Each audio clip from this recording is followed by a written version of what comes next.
নমস্কার, আশা করি সকলে ভালো আছেন। সুনন্দিতার রান্নাঘরে সকলকে স্বাগত। আজ নিরামিষ সয়াবিন কারি রেসিপি আপনাদের সঙ্গে শেয়ার করব। এটা রান্না করা যেমন সহজ, খেতেও কিন্তু অসাধারণ হয়। ভাত, রুটি, পরোটা, লুচি সব কিছুর সাথেই খাওয়া যায়। রেসিপিটা সম্পূর্ণ দেখার অনুরোধ জানিয়ে শুরু করছি। গ্যাসে একটা পাত্র বসিয়েছি, তার মধ্যে অল্প জল দিয়ে দিলাম। তারপর এর মধ্যে অল্প লবণ দিয়ে দিয়েছি। এবার 1 প্যাকেট সয়াবিন এর মধ্যে দিয়ে আমি একটু ভাপিয়ে নিয়েছি। আবার সয়াবিনকে গরম জলে খানিকক্ষণ ভিজিয়ে রেখে তারপর তার থেকে জলটা বের করেও রান্না করা যায়। জলটা ফুটে উঠলে পরে গ্যাসের আঁচটাকে বন্ধ করে দিয়েছি।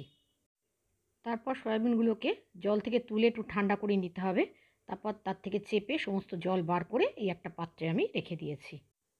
একটা মশলার পেস্ট বানাবো, তাই একটা বাটিতে আমি 2 টেবিল চামচ টক দই নিয়ে নিলাম। দইটাকে একটু ভালোভাবে আমি ফেটিয়ে নিয়েছি। তারপর এর মধ্যে দিয়ে দিলাম 1.5 চা চামচ আদা বাটা,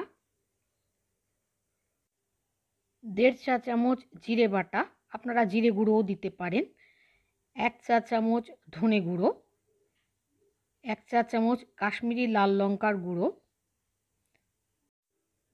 হাফ চা চামচ হলুদ গুঁড়ো, স্বাদ অনুযায়ী লবণ আর 1 চা চামচ চিনি। এটা যেহেতু নিরামিষ রান্না তাই একটু চিনি দিলে ভালো হয়, তবে আপনারা ইচ্ছা না হলে নাও দিতে পারেন।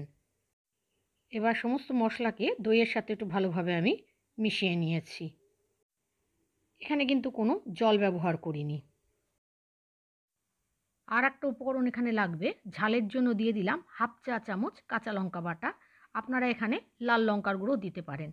এবার সমস্ত মশলা মিশিয়ে মশলাটা পেস্ট তৈরি করে রাখলাম। গ্যাসে একটা কড়াই বসিয়ে দিয়েছি, তার মধ্যে 2 টেবিল চামচ সর্ষের তেল নিলাম। তেলটা ভালো করে গরম হলে সয়াবিনগুলো এর মধ্যে দিয়ে দিলাম। সয়াবিনগুলোকে আমি অল্প হলুদ গুঁড়ো দিয়ে একটু ভেজে নিয়েছি। যেহেতু সয়াবিন ভাপানোর সময় লবণ দেওয়া ছিল, তাই এখানে আর আমি লবণ দিলাম না।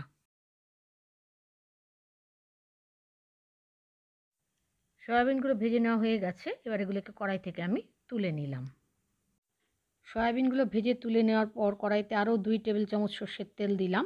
তার মধ্যে ফোড়নে দিয়েছি 3টে ফাটানো ছোটো এলাচ, 2টো লবঙ্গ, কয়েক টুকরো দারচিনি, একটা তেজপাতা ছিঁড়ে আর 1 চা চামচ গোটা জিরে।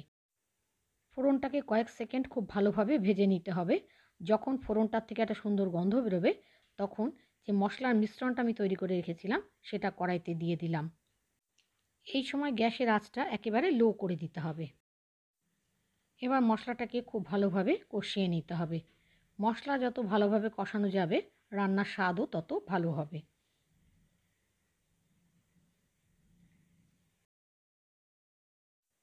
মশলাটা যখন কষানো হয়ে গেছে, তখন ছোটো সাইজের একটা টমেটো আমি পেস্ট করে রেখেছিলাম, সেই টমেটো পেস্টটাও কড়াইতে দিয়ে দিলাম।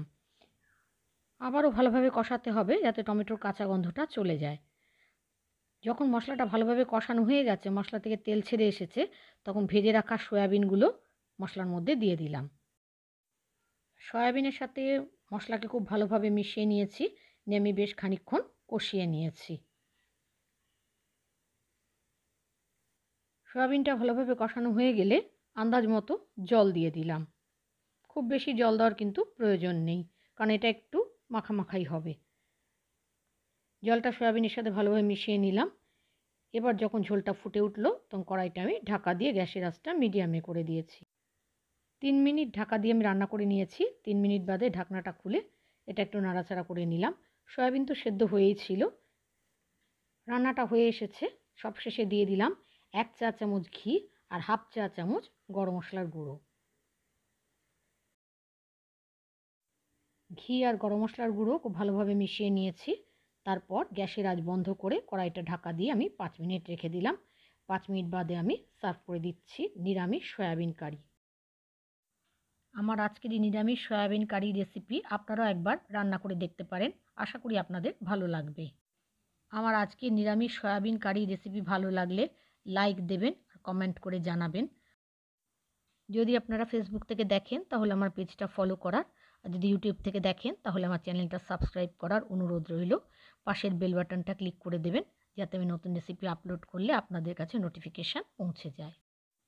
আজ তাহলে এখানে শেষ করছি। আবার আসবো নতুন রেসিপি নিয়ে। ততক্ষণের জন্য সকলে ভালো থাকবেন, সুস্থ থাকবেন। ধন্যবাদ।